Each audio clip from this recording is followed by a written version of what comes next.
football at its absolute best.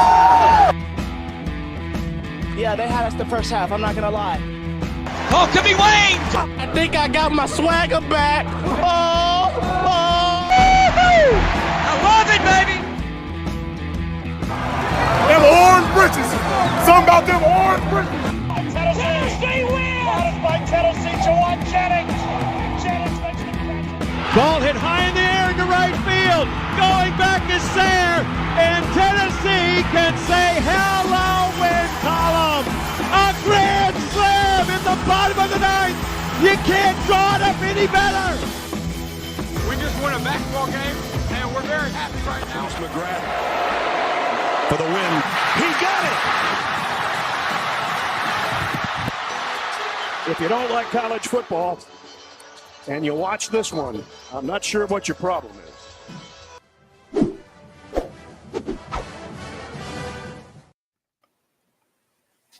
Reddit did to do, and welcome into More Important Issues. It is Sunday, May 21st.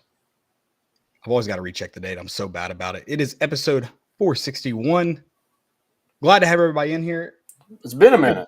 It's been Thursday. We didn't skip an episode this week because I guess it's been a minute for me since I've used this setup. Oh, that's right. You were gone this past Thursday. Yeah, that's right. We're a little late. That is my fault, and I know no one likes to hear about fantasy football teams. I'm sorry if I'm getting ahead of you, Joe. I'm going to slow it down. Sorry, don't want to talk about fantasy football teams, but we're late because, as you can tell, I'm dressed to impress. Got my suit on, got my NFL jersey on, got my Vols hat on because Jesse's girls, named after Jesse Mahalona, once that photo comes in, we got the dub this year. And this is a beautiful trophy. You can kind of see it now, Landon. You really going to hate on this thing? Oh, I like it. All right, good. It's good that you shouldn't hate on it. This is a fantasy league. So you didn't have to beat me, so I beat you plenty of times. I don't need to now. Jesse Mahalona, the GOAT. Love that guy. But yeah, we got a dub, me and Dylan last year, Small Hands Dylan, and we celebrated tonight. I got my trophy. We had our rookie draft. We were talking trades. Don't worry, Dylan. I didn't trade anybody away. But I did want to hear out, fantasy football, you get the most absurd trades. So I wanted to hear them all out, see what was going on. But no, it's been a good week. We're going to talk about baseball in Columbia. We're going to talk a little football because any chance we get, we're going to talk football. Football guys. Huge football guys.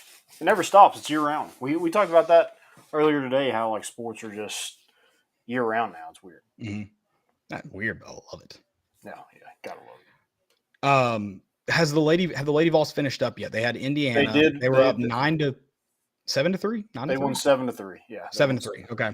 Saw that game dwindle at the end on ESPN Plus. So Lady Vols, not Vols, Dave Hart. Lady Vols advance.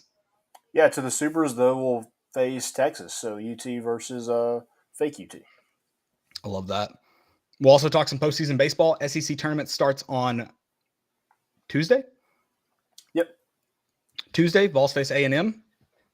Kind of like that. We'll talk about it more, though. If you got questions, drop them in the chat. We've also got most important of the week. There's some good ones, especially it's just been a good week for sports, man. It's been a good week. Yeah. So we'll get some good, most important. And there may be some non-sports one in there. I shouldn't just talk about sports. It's been a fun week. Then fails. But before we get into the podcast, I do want to talk about our good friends at Underdog. Underdog is Knoxville's best sports collectibles store with a wide selection of UT cards, autographs, and memorabilia. Whether you're looking for a Peyton Manning autographed helmet or the most recent Topps baseball card release, you'll find it at Underdog. The shop is owned by UT graduates and proudly supports UT sports by hosting NIL events throughout the year. Stop by the University Commons Shopping Center next to Publix and Domino's to check them out. They're open 6 days a week with live YouTube shows 3 nights per week. Remember to always bet on the Underdog. Check them out at the University Commons Shopping Center. The OG, did we settle on this? Because I did forget to come up with a name. The tabletop, that's the OG tabletop, right? Yeah, I think we're just rolling with tabletop. I like it. Or the Rocky top? Is that too cheesy? Maybe two. I like the tabletop with maybe two prominent tees. Maybe not go power tee, but 2 prominent tees. Yeah. Okay. Yeah. The T-top. Ooh. And you just know the table's implied. I like that too. Ideas, guys. Yeah, I mean, cut the check. Just give us a check. We'll find out a good name. So, Zero doubt. All right, let's talk some football. let's do it. So let's look at the schedule a little bit and just kind of rank the toughest games. I think it's kind of up for debate because I think there is kind of that group in the middle that is so difficult to rank in terms of what they have coming back, where they're at, and kind of what they mean for Tennessee. Yeah, I'm glad you said that group in the middle because I think the first two are super obvious. I think Georgia, Alabama, Georgia being 1, Alabama being 2, I think are super obvious. And this might be a hot take. You can come at me if you want. This might be a hot take. If Alabama was at home this year, I could probably argue, maybe if that other game was away, I could probably argue one game, though, that could flip-flop with Alabama. Just because I think they're panicking at quarterback, right? That's pretty clear. Yeah, I mean, they do have options, and I don't think they're – like Jalen Milroe, he isn't the same as Bryce Young or Tua or Mac Jones, but he's not, like, horrible. He's not the worst quarterback in the SEC. No, I don't disagree with that, but it is funny kind of looking back at last year. I legitimately – we talked about this, and I said 10 points, especially because you have – I mean, first off, Alabama fans won't say it. I don't know why. Just kidding. I know why. They scored a defensive touchdown that really should have allowed them to run away with that game. Mm-hmm. They scored a defensive touchdown. If they don't score that touchdown, they're not in it like they were at the end because they want to complain about the play calling there at the end and then the Jahmyr Gibbs drop on that little run over the middle. But without and it wasn't an Alabama defensive touchdown that was caused. It was just a dumb play by, I think it was Hendon. It was like a miss, like read option. Who was in the backfield then, though? I can't remember. I don't remember either. But yeah, it was just kind of like he thought it was Hendon tried to hand it off, and he thought he took it, and it wasn't caused, and they won't talk about that, which is interesting. I don't care because we won. It's just funny. I like it. Yeah, we spotted them, so we could just beat them at the end. Exactly, and so. If Alabama was home, I wouldn't aggressively put Alabama at 2. I don't know how you kind of feel about that, but that's my, I guess, hot take. Jabari Small's in the backfield, Joey. Nice call. Nice pull. Yeah, I'm going to go – I think Georgia's the clear cut here. Mm-hmm. Even though Alabama's away and Georgia's at home, I just think the way Georgia is, they have options at quarterback. All of them are 5 stars. Well, and beyond that, I mean, that roster's better off. I don't know, better off than Alabama, I would say. Yeah, 100%. And like you kind of mentioned that quarterback, Tyler Buckner, the fact that no one has ran away with the job is alarming. Mm-hmm. Because Jalen Milroe wasn't good last year. The fact that Ty Simpson wasn't getting it done, so they had to go get a transfer from Notre Dame that was very average. It kind of says that they're kind of scrambling a little bit.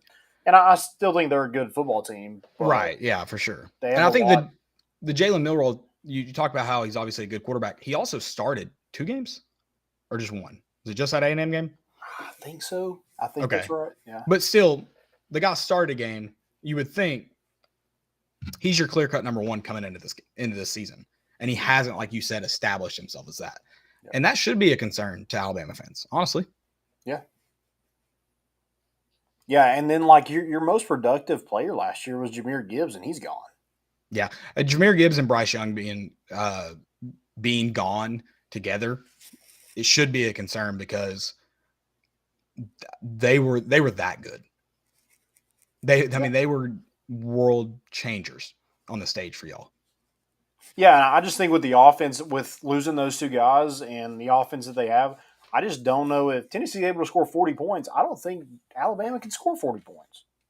Yeah, I'm kind of with you on that. I would love if they could find a way to score 40 points because I'm with you. Yeah.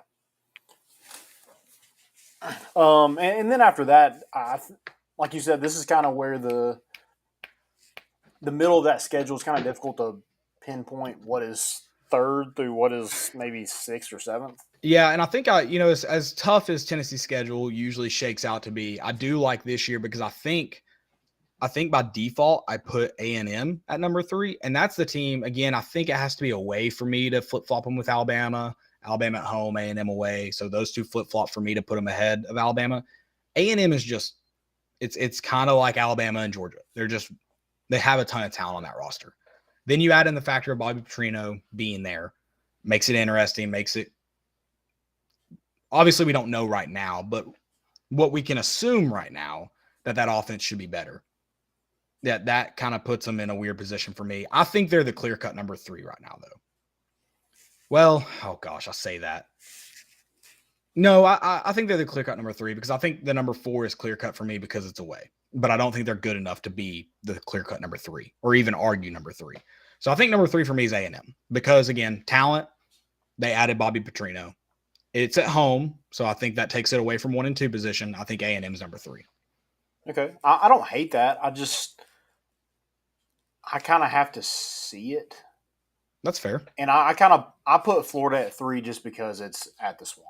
And again, I don't think that Florida's roster is comparable to Texas A&M, but for some reason it's hard for Tennessee to win at the Swamp. So it's hard for Tennessee to beat Florida anyways. We were talking about tonight. Anthony Richardson, has probably his best game of his career. I don't know stat-wise what that looks like, but probably the best game of his career, and almost beats Tennessee in Neyland. And so I don't disagree with that. I argue that Florida has such a lack of talent compared to A&M, and then mixed with going back to quarterback issues.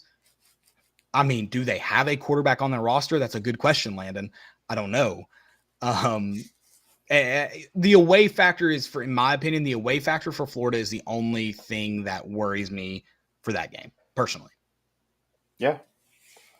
Yeah, I mean, I'm with you. I just think, like, for me to put A&M up there, I just have to see that, like, they didn't have a quarterback either last year.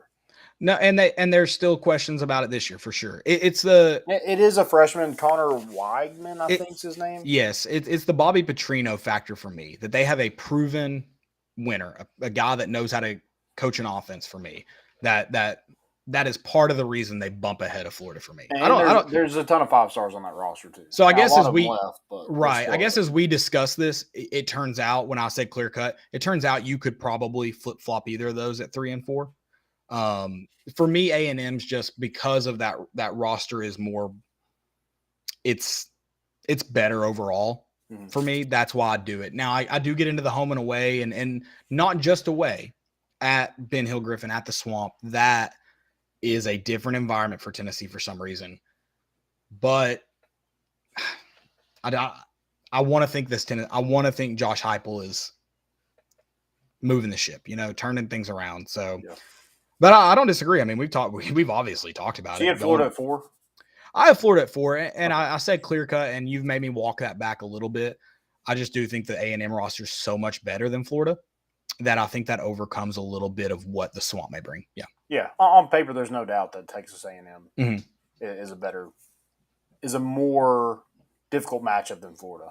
But yeah, it's interesting you say on paper, because I am curious to see what the spreads look like by the time we come out there, because normally 3 points moves it. Yeah. For the away team. I'm kind of curious if, like, obviously you wouldn't see that, they don't say it, but I'm curious if that moves it more Florida's direction. Now, it obviously depends on what Florida does early in the season. Probably depends on what Tennessee does against Virginia, but it'll be interesting. So let's go. What you got? So I had Texas A&M at 4. 4. What's your 5th? I've gone back and forth on this one. I think just because of last year, returning Spencer Rattler, Shane Beamer's created some momentum. I think it's South Carolina. So let me give you my flip-flop here and see kind of maybe we're on the same page. I think it's Kentucky or South Carolina. I think it's South Carolina for me there at 5. Yeah, I'm going to agree with you just because of that. Now, I mean, there is an X factor in there with Devin O'Leary going to or Devin. Did I say O'Leary? You said it. Yeah, it's Leary, right? Yeah, Devin Leary. I was just rolling with you, though. I don't know why I said Leary. He's from Canada, I think. So is O'Leary? That's a former like Notre Dame tight end? Probably. It sounds like Notre Dame. It does. He played in the North. He played in the North somewhere, and he definitely played tight end. Yes. Yeah. Yeah, so that is a kind of an X factor there to see kind of how he transitions from the ACC to the SEC. And, with the way Tennessee's defense played last year. Now, they played great against Kentucky. I don't know where that came from, but I know. His name's Will Levis. I know exactly where that came from. He was our best player. But, yeah, that's kind of the X factor is Devin Leary in there. And then Spencer Rattler's kind of also the X factor. Does he play like he did against Tennessee?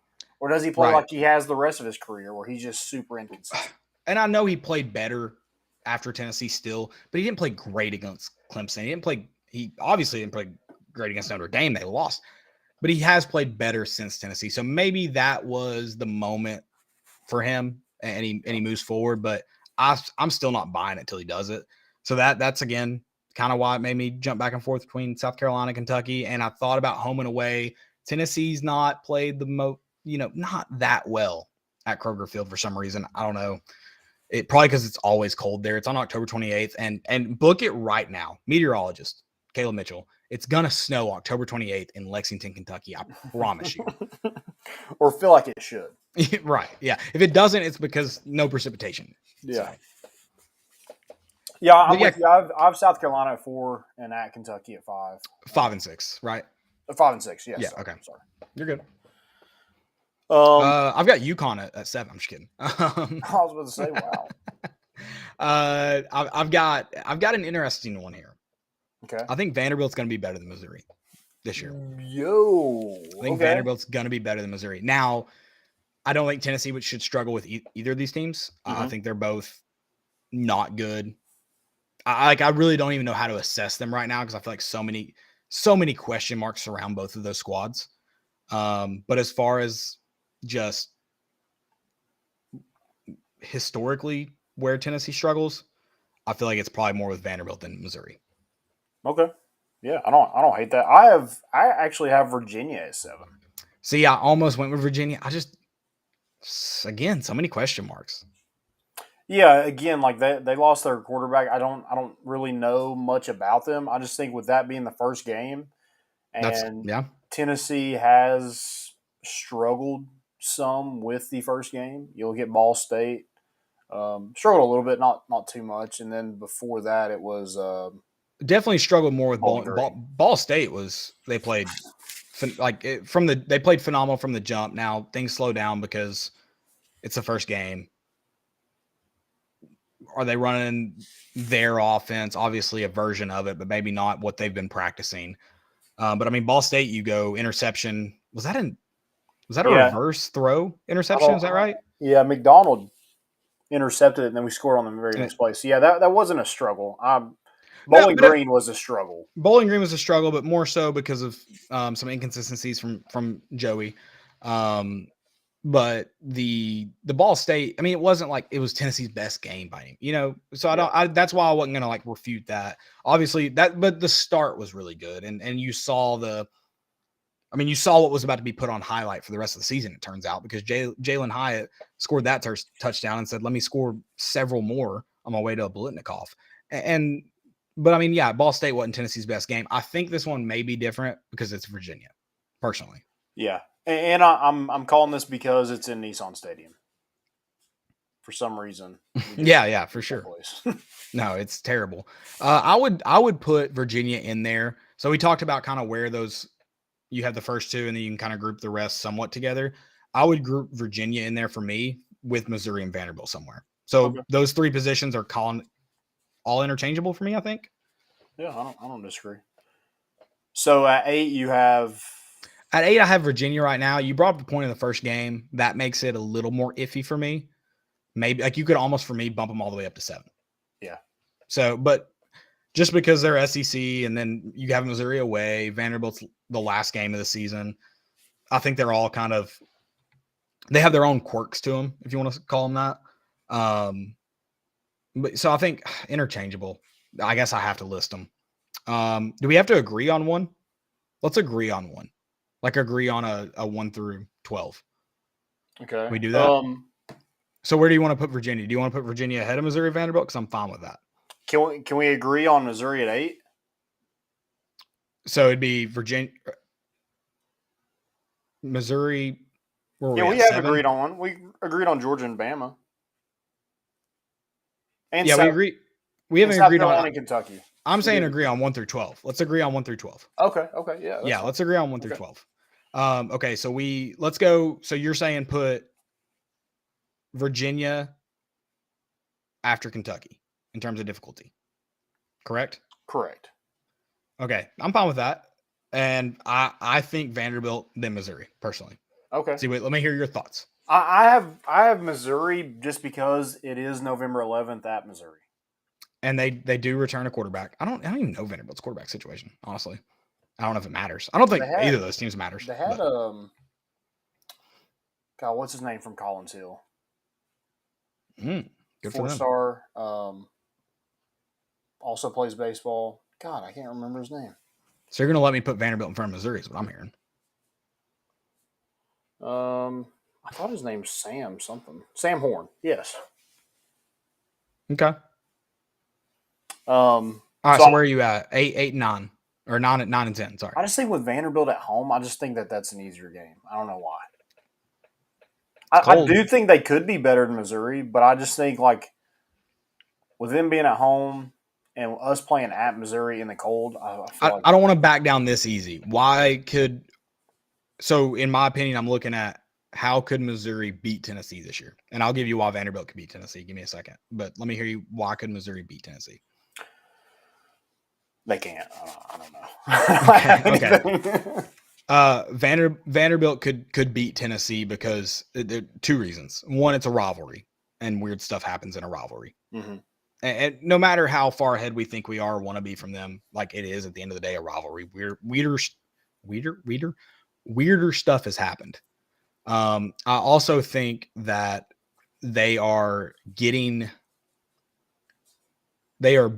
better depth at key positions in the sense of, yes, it's never going to be Tennessee level, hopefully, but their front is going to be better, I think, than last year, because I have to go back and look, but I want to say they've gotten deeper at linebacker.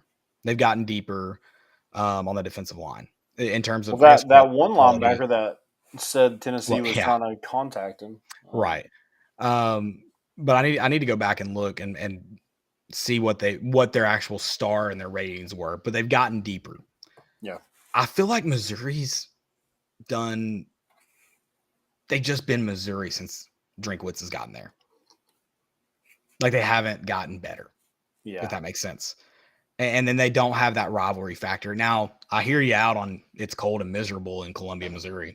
I hear you out on that one for sure. Yeah. Yeah. I think they're interchangeable for me, honestly. All right, cool. So we're going Vanderbilt in front of Missouri. Okay, cool. Let's do it. And that's how you talk someone into it. All right. And then I've got UTSA, UTSA, I guess UConn, then Austin Peay, right? That's what I got, yeah. Okay. UTSA definitely in front. You could almost put UTSA in front of Vanderbilt and Missouri, honestly. Yeah, for real. All right, so let's run through this, and we can talk more about it as I run through it. But 1 is Georgia. 2, Alabama. That'll be a fun game in Tuscaloosa. I'm excited. Like you said, Tennessee scores 40, and I'm liking Tennessee's chances. Mm-hmm. So that'll be a fun one. 3, I'm with you with the away factor in the swamp. That's Florida. Okay. I'm with you on that one. 3 is Florida. 4 is A&M.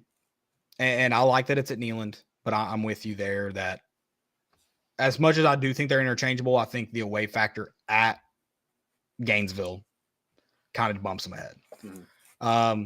I really hope Bobby Petrino doesn't work out. And there's already been some rumors about some maybe. Jimbo's got to be on the hot seat, right? I mean, at some point you got to be for $100 million. I don't know, man.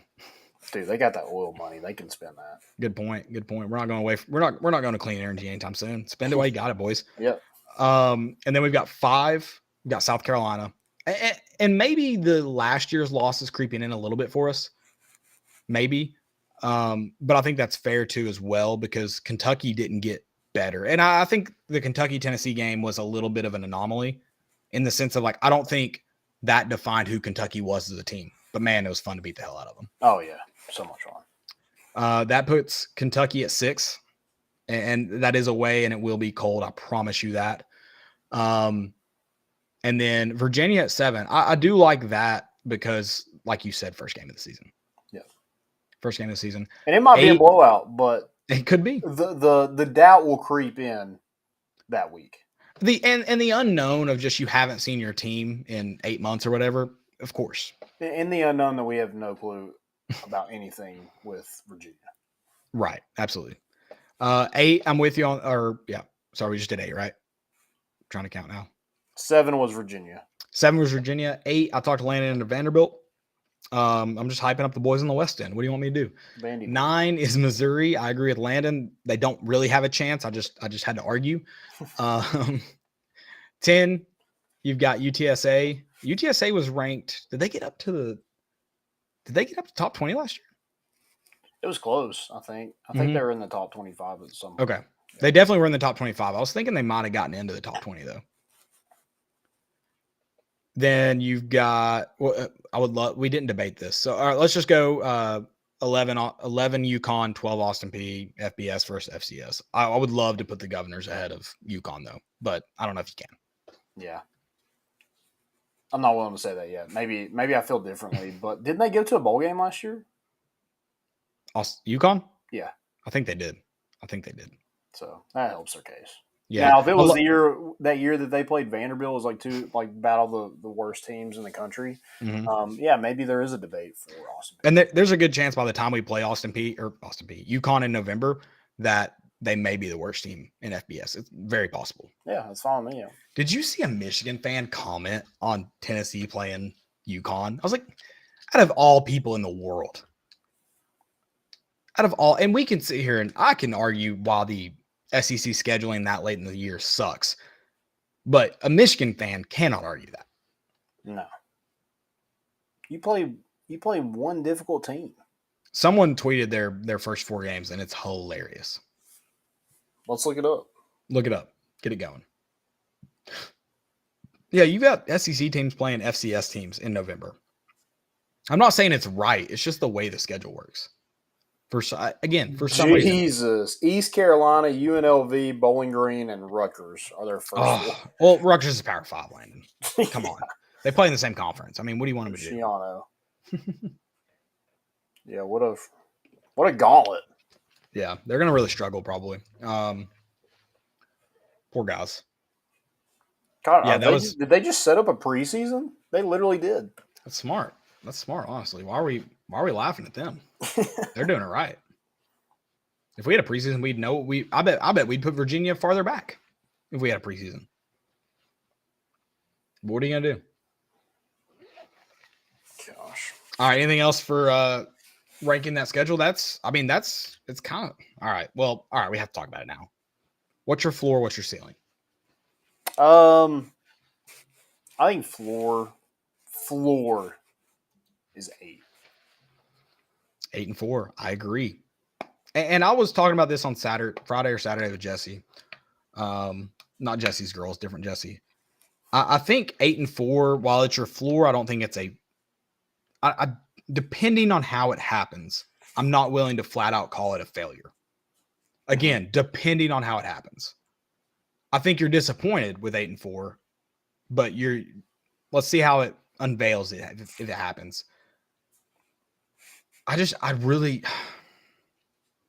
With the way the schedule sets up, unfortunately, I think 10-2 is your ceiling. Which kind of sucks to I'm almost saying 9-3 is your floor and 10-2 is your ceiling. That's a very tight window. I just wish Alabama wasn't sandwiched between Kentucky, who, of course, you really want to win for a number of different reasons, and then A&M off a bye week, and they're a West opponent who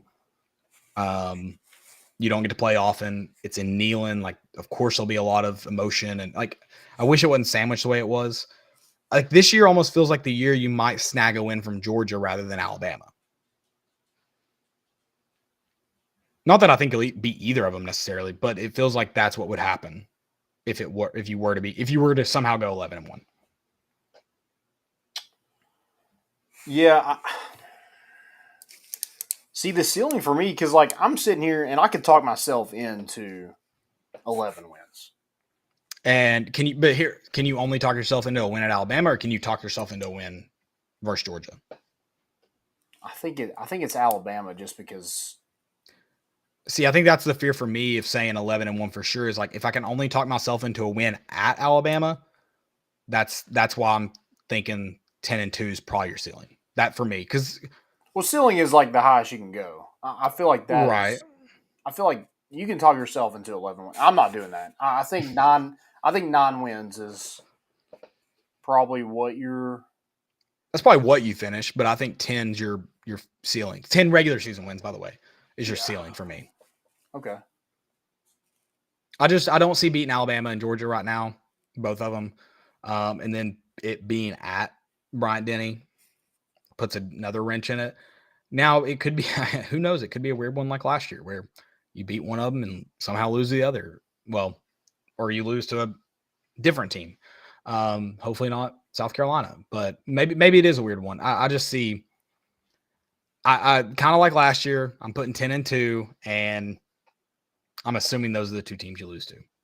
Yeah. I mean, right now I think Tennessee's favored in 10 games. And one thing that I don't know that's been talked about is, let me be abundantly clear. As much as I would love to beat South Carolina, Tennessee beating Alabama and losing to South Carolina is totally fine with me.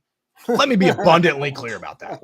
You have heard me say it. 1-11 beat Alabama, happy man. So let me be abundantly clear that I'm happy the way last season went. I hate Alabama with a burning passion. I saw they didn't put orange in the Whataburger sign. Good. You shouldn't have orange anywhere on that campus because we despise every single person that's even thought about Tuscaloosa. Screw them. Dixieland Delight's a song about Tennessee, you frauds.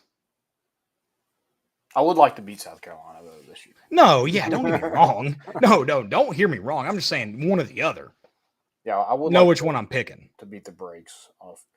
I wish this would be like ultimate hate if Beamer took over for Nick Saban at Alabama. I would be extremely concerned with the administration if that happened.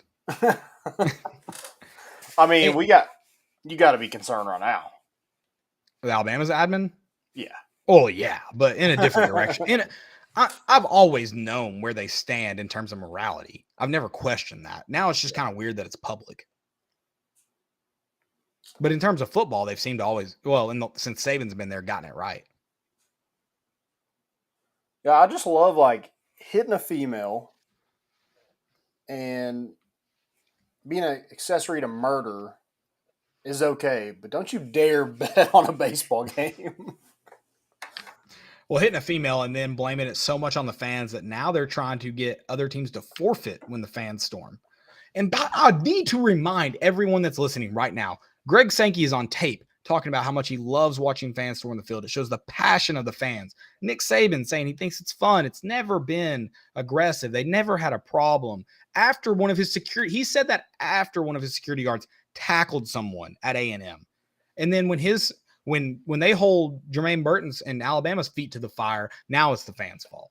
Frauds. Everyone's frauds. Everyone. I mean, Randy Boyd isn't the one that bringing that up. He said we do it every year. He did say we'd do it every year. And listen, and like I know it's probably annoying, but if you were good enough to get stormed on twice in a season, relish it. Relish it.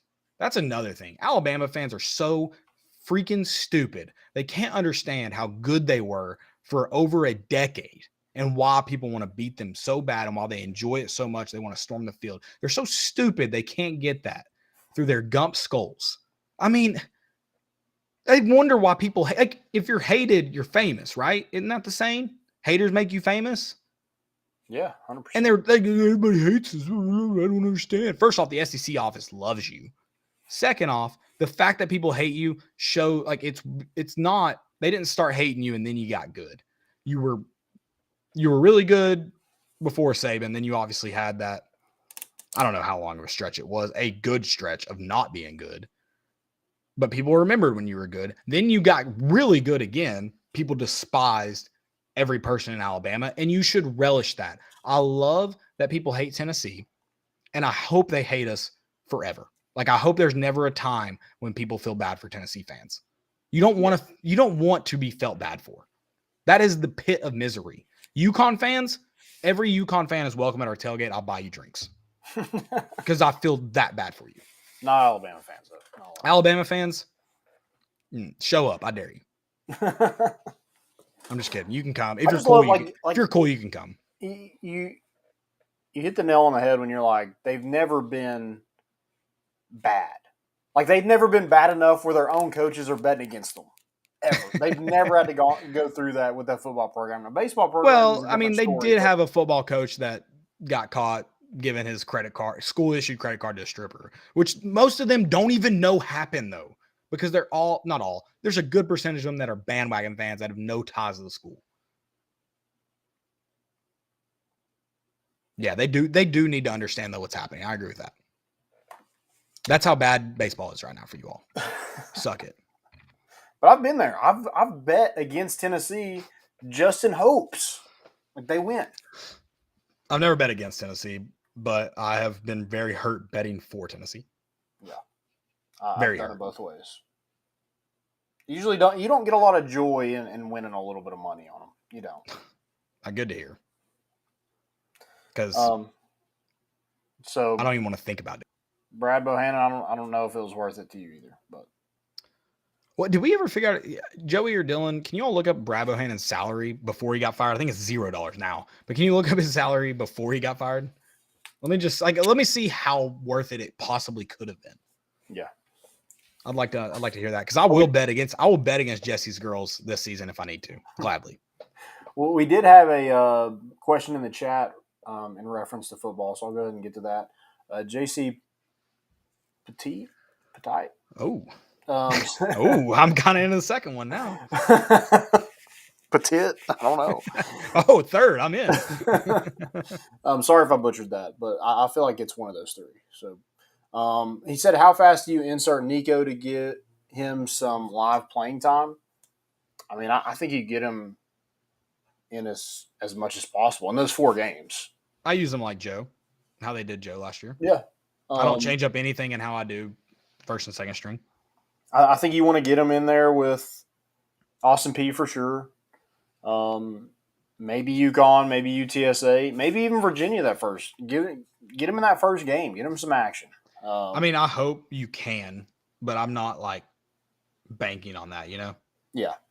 Yeah, I think Tennessee was in a good position last year where they're able to do that, where as the years passed, you weren't really able to – you weren't throwing a freshman out there just to give him live looks. You're throwing a freshman out there because you didn't know what the hell was going on. Right, yeah. No, it definitely in a better situation than you were just a couple years ago, for sure. I still have nightmares about that hit that Brian Maurer took against Georgia. Dude, ooh. He got – against Mississippi State, he landed on his head. He got up. Like, as annoying as Brian Maurer was on Twitter, the dude fought. And I think he was probably liked by his teammates because dude fought. Well, I think Tennessee fans liked him until he kind of until that. Yeah. But even then, like there's almost zero doubt in my mind that the locker room loved him. At least what we could see on the game field because he fought for sure. Yeah. Was that Mississippi State or South Carolina that he took that hit? It was a red team. I don't remember. It was. They had a shade of red in there. He just saw red, and it just ended up being bad for him. And then Jawan took that hit against South Carolina, right? That I'm wondering he had to be concussed. Oh, and like, how is that not targeting? I don't know what targeting is. Bohannon would have made $2.5 million from 21 to 24, so $275 base per year. I mean, that's pretty good for a baseball coach. Yeah, it's no Tony coach. Yeah, it's no Tony V, but I mean, not everybody can be that guy, right? So, I mean, $275. What are you betting to risk that salary? Is my question. It has to be, in my opinion, I have to win more than my base salary on a bet for me to risk that personally. Is that like, what are your thoughts? Maybe it was exactly that. Maybe he's just trying to double his money. He doubles every time they lose. Double down. Double down. But it wouldn't have been doubled, so because it was like a minus. Yeah. He doubles his winnings. That's what he does. Yeah. Okay. I don't know. No, I can tell you right now, it wasn't worth it. No. I don't know what the number was. It wasn't worth it. No. Well, let's get into baseball a little bit. It's finally postseason baseball is here. Feels good. Tennessee ended on a good note, getting that Away first series win. roads, first road series in the SEC or in the year Period. Yeah, I think it felt almost like postseason this week too for fans. I don't know how it felt and I don't necessarily want it to feel that way to the guys, but in the fans' eyes, you're fighting for that regional host, and you still may have to do some work in Hoover, but it kind of not a win or go home scenario, but it felt like it was the last series. So while you felt like you had something to lose all the way building up to it, this was the one like, hey, go win 2 games, win the series, and you're probably hosting. And so I think that it was a good feel for at least the fans that it was postseason baseball a little bit. Yeah, and this team has flipped a switch since that Tennessee Tech loss. Mm-hmm. And they've won 15 of their last 19 and 11 of their last 15 SEC games. So they've really had a good into the year, getting hot at the right time. That's what you want. And then this weekend you got that boost from your starting pitching that right is just huge. Like that's what we expected from this group coming into the season. We expected them. Now it was probably a little bit unrealistic expectations. But when you have kind of 3 All-Americans, you think that, hey, we're good. Starting pitching wise, we're good. We might win games 2-1, but we're going to win games. And, it's been a little bit inconsistent. Now, I don't think it's been bad by any means. I mean, I still think we are one of the top teams in ERA in the country. But this weekend, everybody showed up. I think I have the stats here. So the starting pitching pitched 19 in 2/3 innings, 10 hits, 3 earned runs, 2 walks, and 22 strikeouts. Well, you mentioned it's not been even when the pitching and starting pitching, but pitching total even when it's struggled, it's been good enough to win. It's often, and you can go back to first game on Saturday, it's often defensive mistakes that do Tennessee in, and so that's obviously got to get shored up when it is win or go home scenarios. But the pitching's been good enough for you to win, and you could argue that early game on Saturday wasn't after starting, obviously, just after that. But even then, it's like score more than 1 run. Like that's kind of my argument to that. Yeah, you got 3 hit. I mean, people were gonna criticize Tony for the decision that he made, and I think rightfully so. I agree. Yeah. But it is a decision where like if you make it. If he goes in there and shuts it down, it's just one of those things where it didn't work out. And he gets paid a lot of money to make those decisions, and they're tough decisions. I mean, they mentioned it on the broadcast. He's been one of the best closers in America. And he brings them in, and, like, it's just, again, it's a tough decision. Yeah, and I agree with what you said. Like, it probably, like, in hindsight's 2020, but I think even you tweeted it right when it happened, like, don't pull him. Yeah. And I don't disagree with that. And it's one of those things like you're also bringing in a guy who's been a really good closer. Yeah, 100%. And you bring him in that situation to do what he's done best. And so I get the track, the train of thought. Like I get what was why you do that, why you consider it. But it is an interesting one. It's one that Tony, like at the end of the day, Tony's got to walk away from that and go, I made the wrong decision. Whether you were thinking right, whatever. At the end of the day, it was wrong, and it is what it is. Thankfully, while it felt to the fans like a win or go home scenario, postseason baseball, it wasn't. Mm-hmm. So you can learn from it. But the problem is I think in terms of Chase Burns, it's got to be that QB mindset of move on, short memory, didn't happen, like whatever. And Burns gets a ground ball that. If Zane Denton can get it, it's probably a double play, and you're out of the inning. And then, that's it. And then Maui Ahuna had one that maybe could have been an out. He doesn't get to it. So, there was a few. It was just missed opportunities. And you mentioned the score more runs. They only had 3 hits. Yeah. So, and then in that last inning, you didn't do anything to help yourself out either. You had 3 straight strikeouts. So, tough decision. Just didn't work out, and Right. you paid for it. Now, I think that's the kind of like central part of it is there's a lot of factors at the end of the day. I think we can all agree on a lot of things. Mm-hmm. Tony made at the end of 2020, again, hindsight's 2020. At the end of the day, Tony didn't make the best decision. Mm-hmm. There were errors or I don't know if they get recorded as errors. There were defensive mistakes that could have made that decision not look bad, but it happened at the end of the day. And Tennessee's offense could have played better. Like there's all these factors that happen, and they can't happen from here on out though because every game matters. Here's the good thing about that game: you had every reason to probably lose all momentum and just be like, dude, that's a tough loss. Especially in a doubleheader, dude. I was nervous in that doubleheader. As soon as you turn around and play that game, South Carolina's fired up. They have the momentum. They're at home. They're thinking we have a cakewalk to host. And then you just blow them out.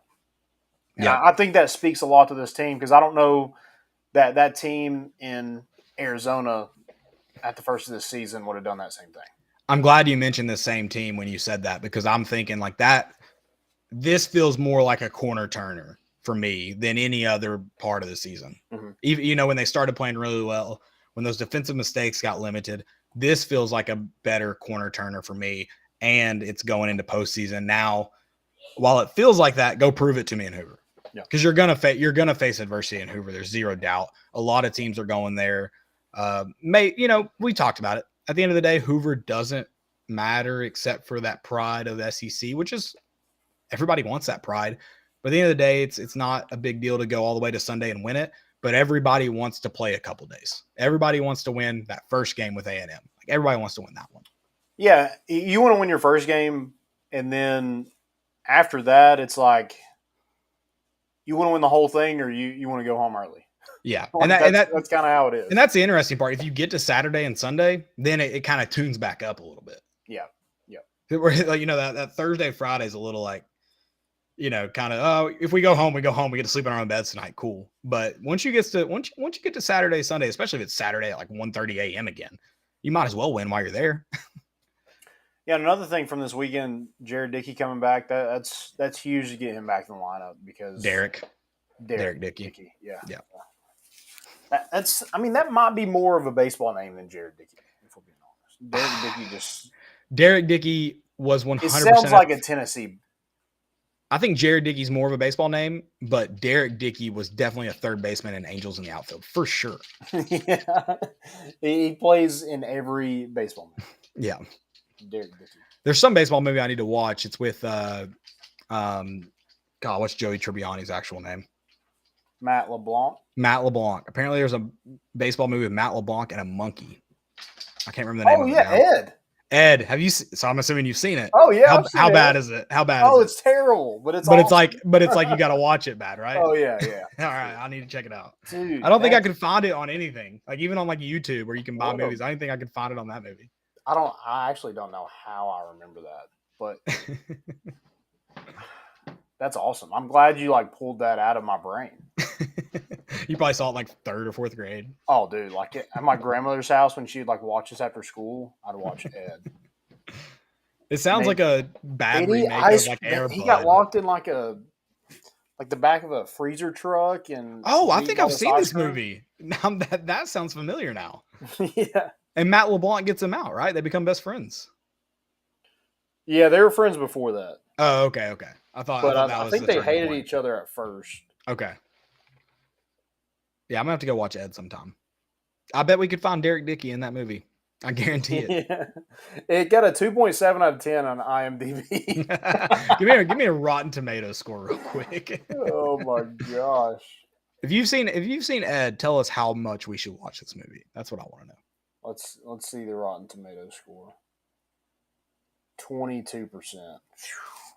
Not bad. Could be worse. They have a 0 for a reason. That is rough. That's what we need to do this summer. We need to review a movie once a month or something like that. It'd just be 2 movies. Once a week maybe. Sports movies like weird sports movies? Yeah, I saw The Rookie on TikTok. Rookie's a great movie. And The I Rookie think or Rookie of the Year? both are great movies, but The Okay. Rookie's a great movie. And I saw it on TikTok, and I want to go back and watch it. Okay. Rookie of the Year. I love Rookie of the Year. That's you always see the GIF when baseball games get real close of what's his name doing his Buddha stuff in his locker, trying to get the hits going. Yeah, Major League's a great movie. Is that Major League? I'm sorry. Yeah, that's Major League. Rookie of the Year is what does he say? That's Ed. That's Ed? Why That's Ed. Okay, when I heard about this movie, I thought it was a real monkey. That's a dude in a monkey suit. Yeah, the catcher is like laying down because they keep walking him because they can't get in the strike zone. All right, I'm gonna have to watch Ed. Rookie of the Year is let me out of here. Yes, Rookie of the Year is with the kid that plays for the Cubs. Yeah. Yep. He throws it in from the outfield. Have you seen? So this is a couple years ago. I don't know who they were playing, but the Red Sox playing somebody.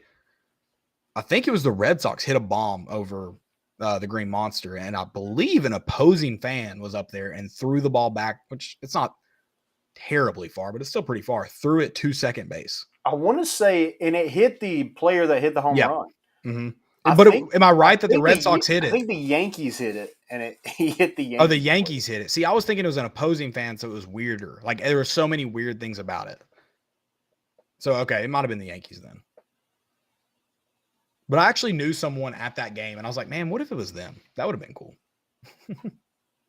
Yeah, he hit Giancarlo Stanton. Okay. See, I thought there were layers to that, where it was a Red Sox player that hit it, and it got thrown back. Which would obviously, well, yeah, but obviously it'd be super obscure for a home team home run to get thrown back into play, because it's pretty. I don't know if common's the right word, but you see that pretty often. Away team home runs get tossed back in. Mm-hmm. But yeah, I mean, still to throw it from, I don't know what the actual feet is, and obviously you're pretty elevated on the Green Monster, but still to throw it to second base, you have an arm. I mean, he threw it so hard his shirt like comes up almost past his nipples. I mean, how much can you really step into it as well in the bleachers? Right? Yeah. Well, I mean, he could have fell over. That would have been bad. We need to do an MLB stadium tour. We have to now that we're doing dog reviews. We have to. That would be fun. We need to do a minor league and major league tour, because you can go to, while you road trip to major league stadiums, you can hit probably 3 or 4 minor league stadiums on the way. Yeah. Yeah, like our trip to Florida, there's got to be like 20 in that area. I mean, you're going to hit Gwinnett. I'm trying to think who else is down there. I'm sure there's a Southern Georgia team. Yeah. There's probably an Alabama team you hit on the way. You wouldn't go through Birmingham, but I'm sure there's one down there towards Gulf Shores top area. Oh, yeah. Oh, yeah. Spring training would be a lot of fun. That would be fun. Have you watched, speaking of, I guess it's a rom-com, but it's got a lot of baseball in it. Fever Pitch with Jimmy Fallon. Yeah, I have seen that. I love that movie. I'm into rom-coms though.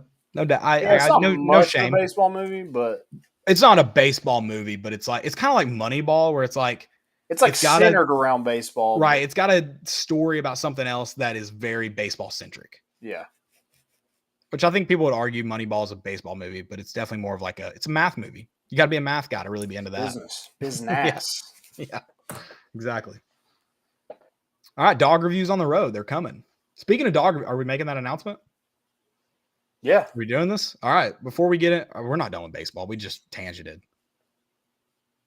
So can I make it now? Yeah, go ahead. Yeah. All right. We're in it now. September 2nd. We've already talked about Virginia. We should have talked about this then. September 2nd, the University of Tennessee plays Virginia in Nissan Stadium. After Nissan Stadium, we are doing the world's largest dog review. Guinness is going to be there. Guinness World Records. Right? We can announce that? Yeah. Okay, cool. Yeah, right. Already made the call. We're good. All right, cool. It is, I believe it's just called Daddy's. It's like Daddy's Hot Dogs on Broadway. We're going to do the world's largest hot dog review at Daddy's on Broadway. I've heard it's the best dog on Broadway.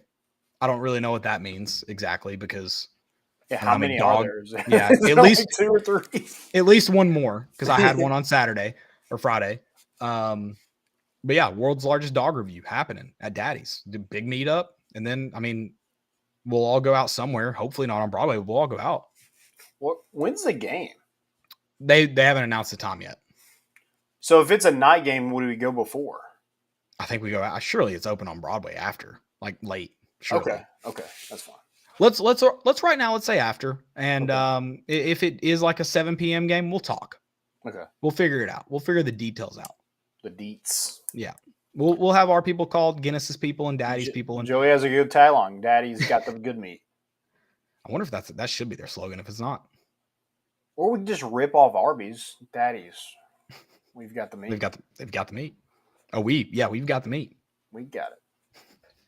I'm gonna get it. Dude, I'm excited. I think this will be fun. I hope we've had a lot of people submit some dog reviews of their own at golf courses, stadiums, all that good stuff. So I think we should all meet up, all try dogs, all give our points. And someone called us out a little bit. They said maybe we're being too generous, and I don't disagree. But the problem is a lot of times we're drunk or we're enjoying sports, and those are the two things that goes best with a hot dog. And so that's the issue. Hungry. I mean, that's number one, right? And so sure, but I mean, at hungry, like you're not thinking hot dog, but when you're drunk and watching sports, you're thinking hot dog.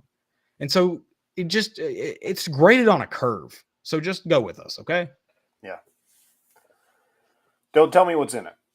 No, please God, no. Unless it's Hebrew National, then I'm in. Iguani was an 8-6 sober from Joey. I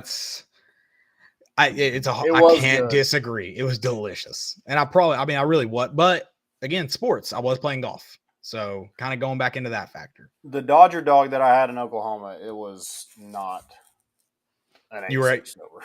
You got kind of brought in by baseball and beer and I mean, just where the seats were, like I got the hometown dog. Right. Like the stadium dog, the actual one that's named for the stadium. And how good can a dog be if the bun doesn't fit the dog? Yeah. Because buns, I mean, Joey said it, man. The bun is a crucial part of the dog. Yeah, it was a mistake on my part. They told me what it was, and I still went with it. I don't think it was a mistake. It's a Dodger dog. You had to try it. Yeah, I did. So I don't think it's a mistake on your part. I just think the bun's important. That's it. Yeah. I'm concerned. Maybe 7-2. 7-2, I think is what I gave it. It was a little generous, I'll be honest. What's your minimum for a hot dog? I think let's set the baseline right now. What's your minimum for a hot dog? I think 5. I was thinking 5 too. I've never had a terrible dog. Yeah. Even pretty much exclusively had them. Terrible. Yeah. Oh, I pretty much exclusively had dogs as an adult inebriated. So yeah. I don't think I've ever microwaved a hot dog, by the way. I think where you eat it is definitely it takes into account. Yeah, like a home dog's probably you could probably get down like a 3. Yeah. But actually, I take that back. I talked about a bad hot dog I had one time. Let me just do some backstory here to make sense of it. Because you're going to look at me and go, Caleb, why did you do that? I went to, New Year's Eve, several years ago, 6-7 years ago, I got really sick. Because I was sick, didn't want to go to my family's Christmas. Told them I wouldn't go. Christmas Day, I felt a lot better. And I wanted food. Obviously, nowhere's open. Didn't have any food at home. So I started going. I went to a Pilot and was like, I'll just get food there and find something to eat. Pretty much the only thing they have is like hot dogs on rollers. I was like, I mean, how bad can a hot dog be? Get one, buy it, get out of there. Ate one bite, threw it away. I mean, that's a 0.0. It might be negative. 0.0, threw it away. It was that bad. It was, dude, I ate it and I was like, I will get more sick eating this. So Christmas dogs aren't the move. Well, Christmas dogs at Pilot, which Pilot's closed. Shout out. Thank you, Casey's. Pilot's closed. We do not support Pilot on this podcast. Yeah, it was bad. So I'll take that back. I've had one bad hot dog in my entire life. That's it. Pilot dog. Pilot dog. Yeah, I've never had a bad one. Now, I do hate the fact, and this happens every time I eat a hot dog. After, I eat one, I burp a lot after, and the burp tastes and smells exactly like it. They're awful.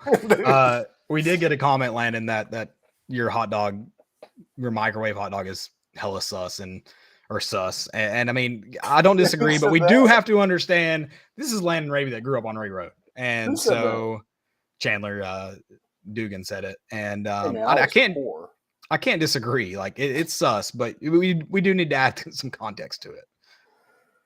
I was down bad. It was college, no one's got any money, especially me. I want to know who this random person said Caleb loves a glizzy in his mouth. Also, I mean, yeah, I do. It had to get one of those looks okay comments. Oh, you would love a Dodger dog, Caleb.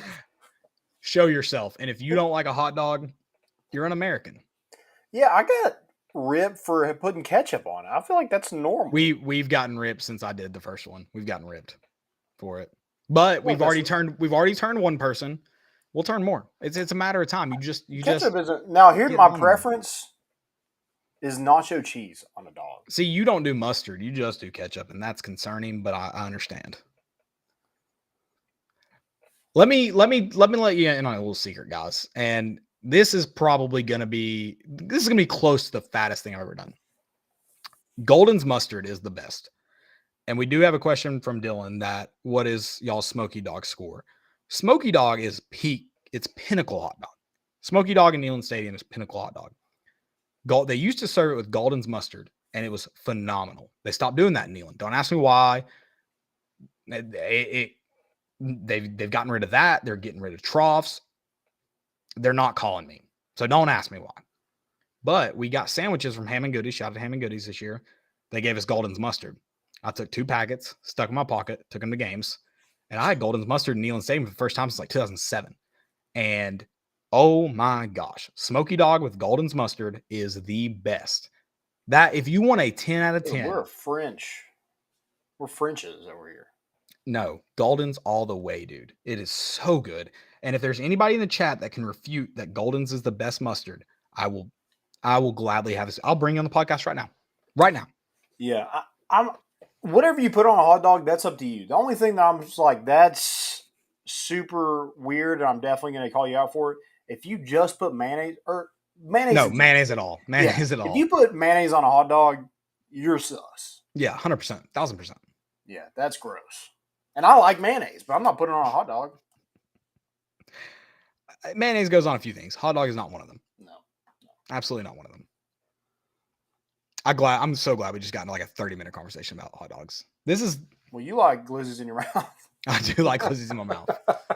I want to know who said that. I'm just curious because I don't disagree with you. I want to reach out to you and tell you thank you. I'm a big fan of them. So baseball. Did you see that? What? I think the same person, an anonymous person said mayo is just a lube for sandwiches. Jesus Christ. This is more important issues after dark. I'm loving it. Oh, this is what we're going for right now. Yeah, we need to get out of this. All right. You move on. I won't. All right.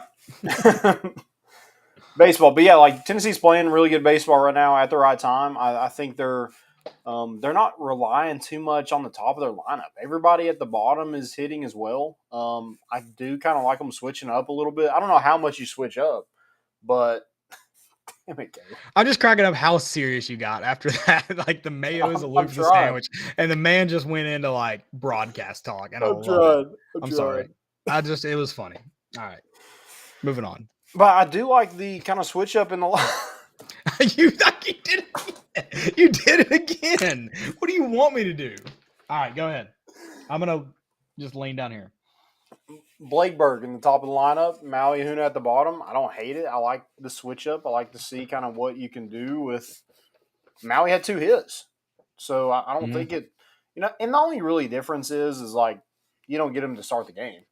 But Blake Berg got a hit at the start of the game. Goes Oppo on the shift, beat the shift. I love beating the shift. Yeah, I thought it was I just like that there is a willingness and almost eagerness to change. I kind of like it. Yeah. So they'll take on Texas A&M on Tuesday. It should be around 1:30. I think that first game's at like 9:30. So they'll play after that. And then if they win that game, they'll play Arkansas. Which I want to play Arkansas again. There were some parts in that series that was at that time where you were like, you're seeing flashes of Tennessee. and what they can be. And so I want to play. I'm as much as you don't want to play Arkansas that second game, like I kind of want to. Yeah, and this is a good opportunity for Tennessee because you play a team in Texas A&M that you swept, and then you go play a team that swept you. So I think it's going to be – and, like, again, you were talking about how this weekend felt like postseason baseball. Well, now we are actually into the postseason. But, like, you still have that, hosting is on the table. And now you're really put yourself in the conversation about winning at South Carolina, proving to people that you can win on the road. And I think that kind of makes people a little bit nervous if Tennessee is actually a 2 seed in their regional. Right. It's like, oh, man, they can actually beat us. So you kind of see what happens. I think you help yourself out. If you beat Texas A&M, I think that's all you have to do. Just to be safe, might as well go beat Arkansas too. But I think you put yourself in a good position, and it's probably going to come down to what else happens this week. What happens with Alabama? What happens with Auburn? There's some kind of teams other than Tennessee that are on that bubble. I think South Carolina's on that bubble. I think they absolutely have to win. Which I think, again, I'm glad there's a lot of teams on the bubble in the SEC. There's also some others around the country which affected how this series worked out for Tennessee that you got to – but at the end of the day, take care of business. But if you take care of business, the other things don't matter as much. But you do have a chance if this week isn't the best week for you, obviously. But obviously, you really need to take care of business on Tuesday. Like, that needs to happen. Yeah, and I already claimed my regional tickets, so if we could just go ahead and make that happen, that'd be great. I'd appreciate it. So let's make it happen on Tuesday. Let's get it official. I would, yeah. Get Landon and Lindsey Nelson for regional, please.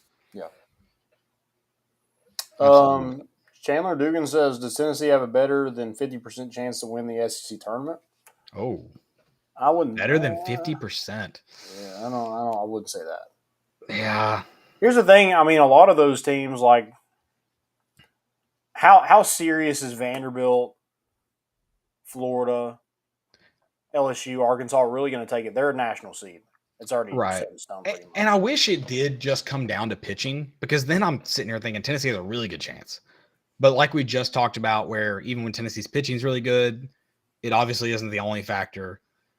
And so that changes it for me, because as far as just deep, I mean, you have now found 5 legitimate SEC starters on your roster right now. Mm-hmm. I would love for that to be the only factor, is when you're sitting here talking about arms. I would love maybe that even go 6. Okay, yeah. Are you 6? If you can't, who are your 5? I guess. So you have Lindsey, Dollander, Beam, Sewell, and Burns. Like if you need to use all 5 arms, like, you have those arms. They have proven starting pitching. That's and Alverson's kind of in that same boat as well, because he was a starter at Missouri. So. Good point. So yeah, it's one of those things, like, if literally the only depth of arms is all you had to consider, I would put Tennessee in one of your favorites. Yeah. Because they have that. But unfortunately, it's not all it boils down to. And so that's what iffy on that. I don't know if it's 50% or better. Yeah. I mean, I would love to. I'd love to go win one again. Yeah. Oh, yeah. But I'm also, like, in the boat now. Like, you've already won one. So yeah. And if it had been like 5 years since you've won one, maybe I'm feeling a little bit differently than sure. But you just won one. Yeah. I want to go win the regional, win the super regional. It's like basketball. Like, you want to win one every once in a while, but when you're in the tournament, and hosting's a big deal too. So if you get in a position to host, I even feel differently about it. But it's not end all be all to go win this tournament. I want to win one every once in a while. That's fun. Let's do it. But I don't need to be Kentucky talking about how I own the SEC tournament and I have one national championship to show for it. I don't need to be that. Yeah. Sorry, Austin, but let's be honest. I do enjoy the potential matchup in the supers, because there's a good chance that if Tennessee does host, they win the regional, their probably matchup in the supers is probably an SEC team in Vanderbilt, Florida, Arkansas, LSU. Well, that's probably Tennessee's right now because they're going to be on that. They're going to essentially play in the same regional right now, no matter what. It's just, do they host or not? Yeah. So, yeah, I think D1 Baseball had them as a 2 seed in the Morgantown regional, which is West Virginia, with Notre Dame and Rider. So that'd be interesting. 2-3 matchup against Notre Dame, the team that put you out last year. yeah, absolutely.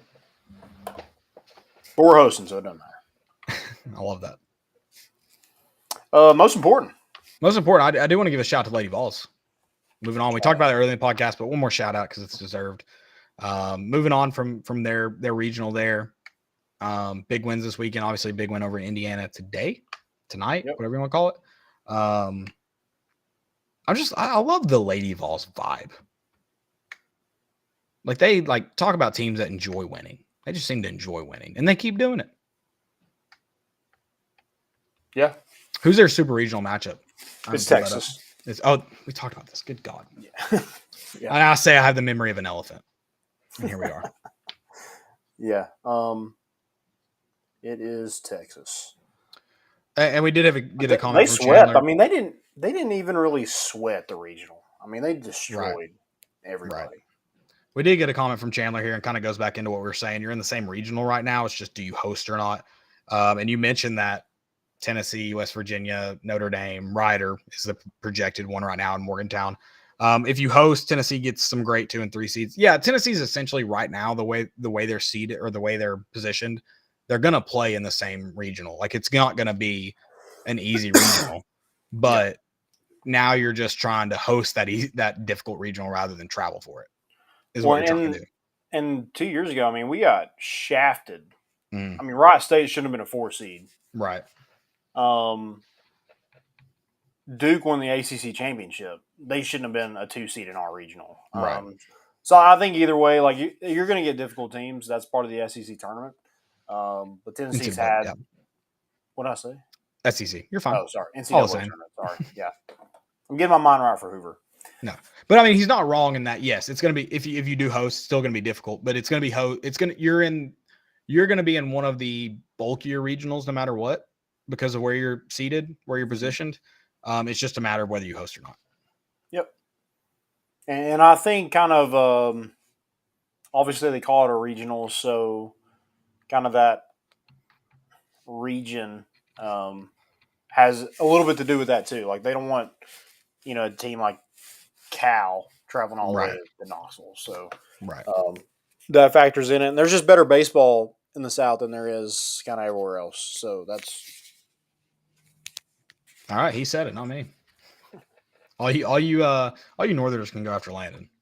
Yeah, I mean if anybody wants to argue, maybe California out west could argue. I was about to say, it's funny you mentioned Cal when they've got, which not that like the big programs in California do well, but they've got all those smaller programs that are solid. Yeah. So, but South's better. Southeastern Conference. It just what did you say? Southwell what? What did you say? Southeastern Conference. Okay, so not. I heard a 4-letter or 4-word phrase in there. You didn't say that. Southwell what? No.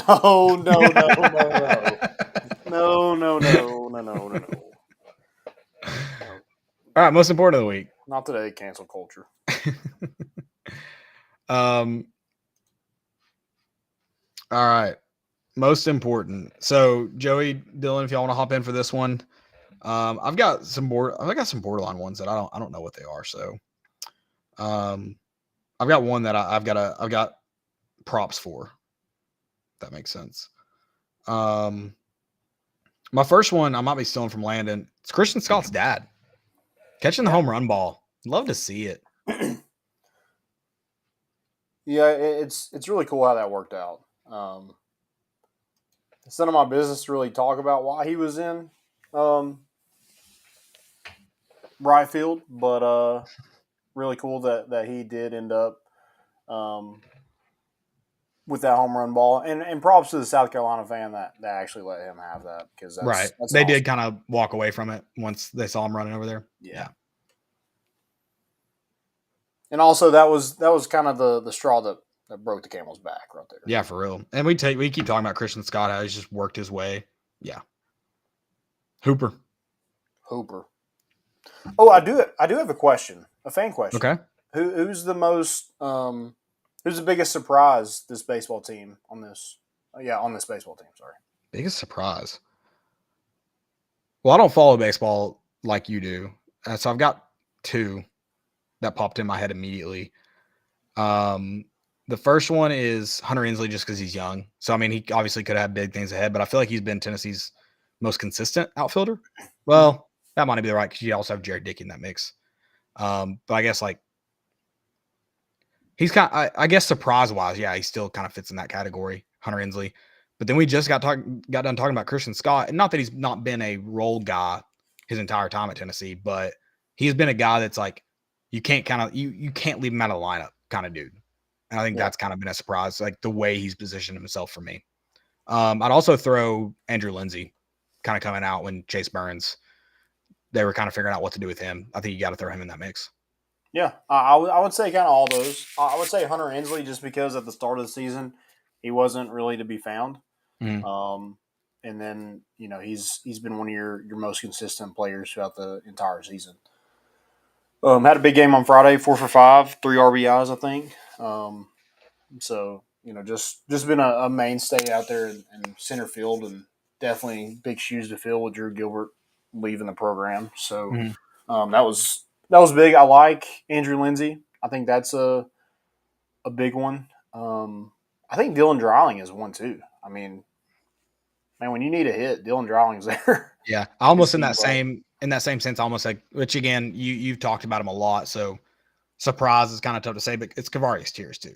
I mean, the way he's hit the baseball, like obviously you've talked about what's been kind of expected of him up to this point, but for fans like me, I'm not a casual, I'm a big baseball guy. It's Kavarius Tears, I think, kind of fits that category as well. Yeah, I definitely, if he doesn't get hurt, he's definitely in that mix. Yeah, I'm definitely kind of casual though. Yeah. Him being injured definitely didn't do him any favors this year, because I mean, the dude is playing so well in the field.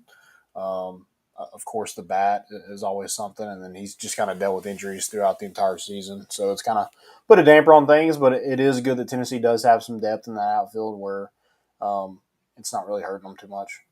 Can I change the question a little bit too, just to give props to someone that I feel like has been super consistent? Yeah. Zane Denton. I mean, we expected big things from him, but I feel like he's been he was not the biggest transfer coming in. No. And so I feel like what he's done since he's come in, I feel like he has been one of the bigger pieces for Tennessee. Yeah, he's like, he'll never get the credit that he probably deserves. But yeah, he at one point, especially in that LSU series, I mean, he was carrying the offense. Right. And he was kind of more of a defensive guy. Now he can hit some home runs and things like that, but man, we saw it in red. We saw it. Yeah. So yeah, I definitely think Zane Denton can be one, and just been a solid option in that lineup all season long. You have to change the question just a little bit, but he definitely fits there somewhere. Yeah, 100%. All right, most important.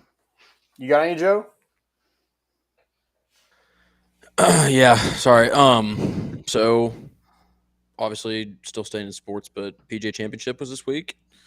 It's kind of, I gotta be honest, first like 2 days, I think just a mix of like casual golfers get into the majors, but when it was the conditions it was, and it was just kind of like man golf, and you got John Rahm shooting like 7 over, and people just weren't that interested. So it was kind of hard to, get the vibes like it was a major, but did yesterday and today make up for it. We had obviously Brooks won today, so that's going to get the whole live crowd fired up, and we'll probably hear some cool drama for that over the next week or two. Live. Oh, sort live of golf. Yeah. Bruce Koepka, big liberal. He probably is. Probably. He's going to sue you for that comment if he's anything like Patrick Reed. Joke's on him. But we also had Michael Block. So I guess it's a little confusing for Michael Block. We were trying to remember his name. I was like, damn, Black sounds right.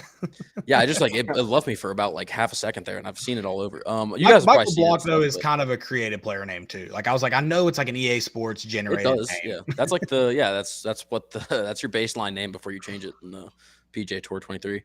It's a little confusing for like someone that doesn't get, but it's kind of the same way Sam Bennett did it for the Masters, like amateur. You can have 20 club pros, which people are like, oh, he's a PGA pro, he should be good at golf. Like these are guys that are like head pros at normal country clubs that like are still good golfers, obviously, but to the level of what he did. So he came out here and shot, I think, 70 for the first 3 rounds and went nuts and was the story of the weekend. And then today, obviously, yesterday we saw him paired with Rory and his reaction to that. And then today on 15, just absolutely dunks one into the cup. Actually, I have a video of it. I'll pull it up really quick. Yeah, let's watch that. At the 15th. The fairy tale story gets better. A hole in one for Michael Black.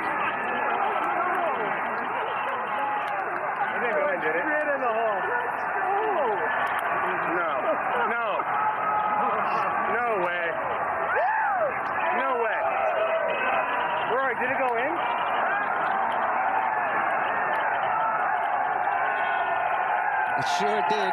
Dunked it. So just I don't know, it's a cool story to see someone like I that love that's that basically he just assumed Rory. yeah, he was like, did that go in? It's got to be just such a shock because he's already been getting all this press all week, and he's just been, getting to play with Rory. He's just like this dude that's like, I mean, a normal guy. I mean, it's like basically, I don't really know to compare it to other sports. Like, imagine you just, I played college football, but never anything happened, and all of a sudden, like, you get to play like some snaps in the Super Bowl or something. Like, I think it's the equivalent of an emergency goalie coming in and making 40 saves. Yeah, I think it's like I think that's it. Yeah, pretty much. So it's just cool to see him. And then so him knocking that in, and then he got up and down on 18 out of this awful spot because like that the course is just Oak Hill's insane and it was tearing people up. But he got up and down to qualify for next year's PGA Championship, so he'll be back. And then he got a call in the clubhouse today from I guess the commissioner of the Charles Schwab Championship next week, and he got the exemption spot for next week. So like all of a sudden, this dude that's just like a good golfer, but he's just a head pro out of his club, all of a sudden not only just got 12th place or something, walked away with a couple $100,000 in a major, but gets to play next week. Got to play with Rory today. Hit a dunk hole in one for the first time in 3 years at a PGA Championship. Just a cool story. It's just nice to see a dude that definitely looks like he drinks 10 or 12 beers on the golf course when he plays. And I don't know. I like this guy. Like, honestly, let's just start getting him at every event. I would watch him at every single event. Yeah. You almost think of him. You see those jokes about let's get like an average player out there to play. And I'm like, well, I mean, I know he's not average, but let's get him out. No, this is a good bridge. It's like he's already got this is a good start. So let's run with it. I hope he does well next year. Or do you just get a free round of golf? Like how does a hole in one work? You gotta buy everyone in the clubhouse around. You kind of get shafted when you do get shafted when you make a hole in one. You pay for the drinks at the bar. Yeah, but you don't care because you just got a hole in one. So right, I think you're taking advantage of emotions. I think is where it's got to be where the history of that comes from. Yeah, normally in return, everyone will also like buy you drinks just because it's like, I mean, people in your close friend group. But yeah, it's definitely I think he's good. I do think I've always, and I've been pretty close 2 or 3 times to hole in one, but I've always said I'd never do that. I think I need to change my tune. I think that's why maybe I've never hit one. I'm going to say it now. I'll buy the whole clubhouse drinks. Let's see what happens. There you go. Yeah. Now the golf gods are listening. Exactly. All right. Make sure I'm in that clubhouse when you do. All right. I got you. No limit. I'll buy you a dog. All right, perfect. I know you like lizards in your mouth, so I'll definitely buy you one. Damn. Perfect. I want to know who said that because I agree. I want to know who it was. I want to give him credit. Speaking of credit, Halls High School seniors, man, standing O for that. All right, yeah, and you're gonna see my. Come on, Joe, get up. Man, what a prank! I don't think people actually thought I was wearing a full suit, so thank you for letting me show them. Show it off, baby. So they at Halls High School. Obviously, Halls is written on their school. so they just replaced the H with a B and says balls. Harmless senior prank, easily, no vandalism or anything like that. Just and balls, it's always going to be funny. That's the senior prank to do for sure. That's the way Balls you go. No one got suspended for it a day before graduation. Yeah, I love it. That's awesome. All right, we any others? Because I've got some bridges I got to do. Yeah, I'll just get this out of the way really quick. Not proud moment. I don't really care, but I don't know if you guys saw, but Martha Stewart was on the cover of Sports Illustrated. And look, I don't usually hype up 81-year-olds. Well, I was about to say, whoa, I saw this picture. What do you mean not proud moment? No, it's a proud moment, but it's just I didn't. If you would have said, "Oh, you're gonna spend your Sunday night talking about an 81-year-old and how attractive she is," at 9:30 at night, I'd probably be like, "Yeah, I don't really envision that future for myself." But nonetheless, come on, dude. There's no way she's 81. It's like Sheryl Crow came out Friday night. I don't know how old she was, but she looked not however old she is. She was not this hot, but she was good looking. When you talk about how big that hat is, good God. Yeah, I'm gonna pull it up again. You didn't leave that up long enough. Yeah, no, you're good. I was like, I need to. Yeah, thank you. Shout out to Martha Stewart. That hat is massive. Is she in Tahiti? Sure. There's a new standard for 81-year-olds now, though. That's all I'm saying. Sure. I would do a lot of things to go to Tahiti with Martha Stewart. I'll tell you that right now. I have Candace Parker.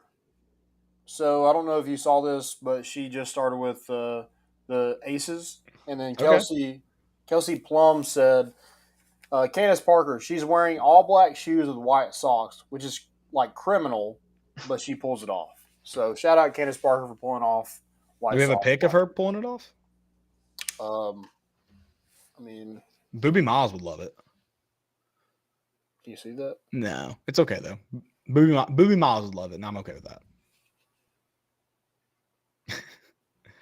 Yeah, that's a bad look. Sorry. That's a bad look. I can't condone. All right, my bridge to most important to fail, because I don't know where this stands. This is pretty incredible. Just watch the video. And a throw back to second, and it'll skip almost into center field, but it gets away from the bag, and he's out. So the ball got lodged in between the foot of Shaw and the base. Talk about bouncing into the right spot. He couldn't get back to the bag because the glove was there of Jay Harry. This is amazing. We saw a 3-2-3 double play. The ball clips Matt Shaw, goes straight down, and he actually steps right back on the glove where the... Oh, no. All right, new rule. I'm calling that a fail because the dude got hit by the baseball twice and still didn't know where it was at. What is he doing? That's fair. You're out. At first, initially, I was like, that's just an incredible, ball bounces your way type deal. No, I'd take that. Yeah, that's fair. He felt like it literally hit him, caressed his inner thigh entire way down his thigh, and he still thought it was like deep enough into the outfield to go third. I don't know. You definitely have fail on his. I'm assuming his third base coach is telling him to go, go, go. How did he not know where the ball was at? Maybe it was on purpose. Maybe Penn State's catcher is just raw and. That was exactly how they drew it up. It's also good to know they aren't kickball rules. I just thought if the ball hit you, were out.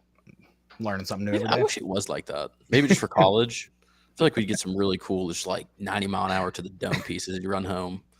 No more rundowns. Just peg them. Yeah, and I don't know. It's good. It's probably good for the pitch clock and everything. It's like you can get 2 runs in if you blast a ball past somebody that quick and it's all the way rolling to left field all day. Dude, there was one time where I was like playing t-ball, and me and my dad were just at the field one day playing, and he was like running around the bases like away from me, and I couldn't like catch him before he got to home, so I just chucked the ball and hit him like right in the back. I think it's wiffle. I see some video of some kid playing wiffle ball with his dad in the living room and say same thing. Like he just pegs him over and over. I love it. The kid can also rake, so I've seen that kid on TikTok. Also, that's kind of ballsy. Like, I seen one where he struck out and he like throws the bat. Yeah, he's not a nothing is said to him. I'm like, he's not a loser. Yeah, he can't lose. Can I do one more because this is another bridge and Yeah. I stand on. There's a most important NFL in this. Just an electric moment. You're gonna be on screen because we got it. One margarita, she will Can y'all hear spread her legs.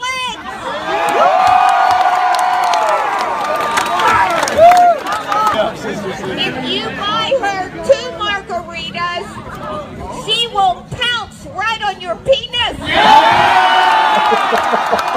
After 3 margaritas, she will grab your penis and put it in her mouth.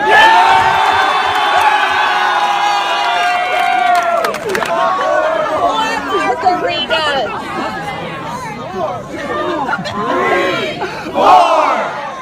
She will grab your penis and ram it right up her anus. What happens after that? 2, 3, 4. Stop it She down. will strap it on and peg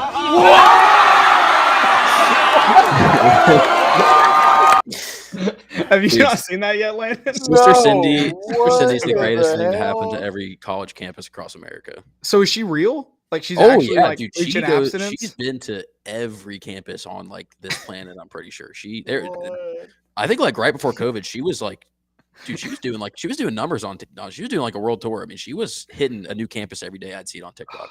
That's amazing, dude. I didn't know if it was real or not, but everyone cheering while she keeps going is just amazing. Yeah, I've And seen then- I've seen them before. Dude. Yeah, it was up at Penn State. I have a buddy that goes there. He sent me a video, and there was, I mean, down on the strip when people do that stuff, like usually a crowd builds over by the Seal, and there's like at most 100 people.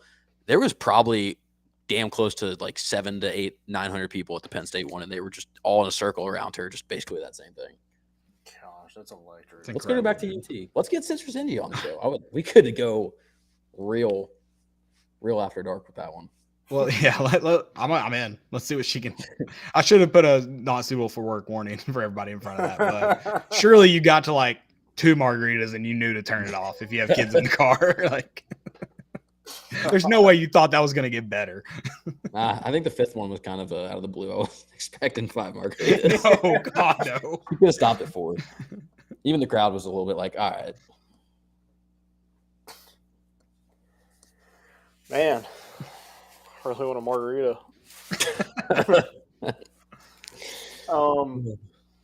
My only fail is Stetson Bennett. Apparently, he was in college for like 20 years and still didn't graduate. Yeah, how does that happen? I have no clue. And he also went to a JUCO. Like he's several mixes in there. Does he have an associate's?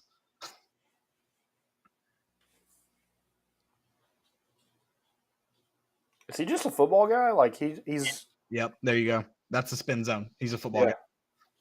Oh, I like I was trying to find it, but there I'm was here to somebody football. who's I think it was basketball, but someone just is going to be doing their 8th year. I thought it was like Nevada or something. I could have sworn it was college basketball, but yeah, they're going into their 8th year. I know there's a tight end. Maybe at Oregon. Yes, yeah. He's like 7 years in, I think. I think we talked about this. Yeah. Yeah. It's like, good God, man, get your degree and leave. Man loves college. I love it. I respect it. He's like Frank the Tank at this Yeah. point. That's all I got. That's it for me. It's been fun. It's an hour and a half. We did it. We did it. 30 minutes of dog talk. A couple minutes of margarita talk. What do you want us to do?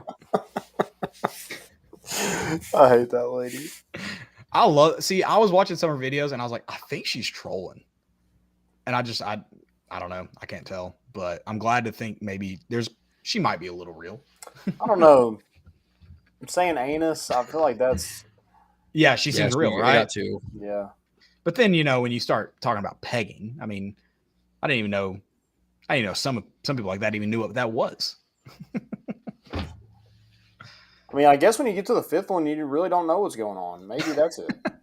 She took what's the song? Tequila makes her clothes fall off. She's heard that a couple times. She's like, oh, tequila makes her do more than that. Maybe she's speaking from experience too. She might be. She got those margaritas at Soccer Taco on the square. Got her going Damn one straight. night, and he got a picture, and she was in a pickle. Yeah, a true pickle after that. Poor girl.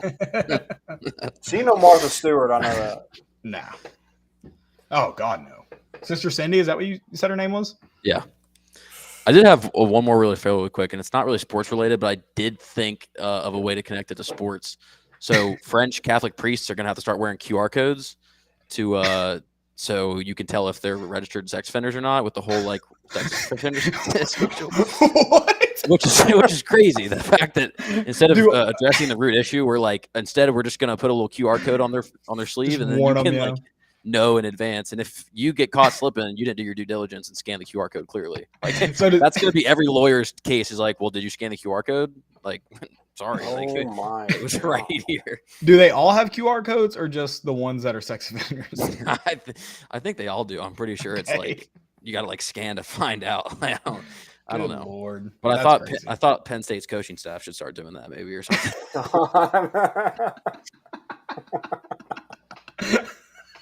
I don't know how to. That's the only way I can. I mean, I don't want to. There you go. Yeah, you brought that full circle for sure. James Franklin is a sex offender. Whoa. Now I see. Now you're putting words in my mouth. That's not all it's gonna be in. You're gonna have his statue torn down here soon. Good Lord. Shiano should have one, right? He's got one. He's got one coming to Knoxville. Don't worry. All right. I think that's it. That's it. More important issues after dark, guys. How long can I sleep with this? What's the rule? 1 night, 2 nights, a whole year? What's the deal? I don't plan on giving this back. I'm gonna win again, but I think 3 weeks is suitable. Okay. And then maybe I feel like you have to sleep with the heads of the laces. That's what I was trying to take a picture, like where I was like throwing it, but you can't really tell that I'm like holding it by the. It didn't work. Yeah, but the Duke. All right, guys. Hey, thanks for listening. We will be back on Thursday with some Hoover talk. I'm sure more football because football never sleeps. And have a good rest of your week. A good start of your week. We're bringing the boat in, and we out.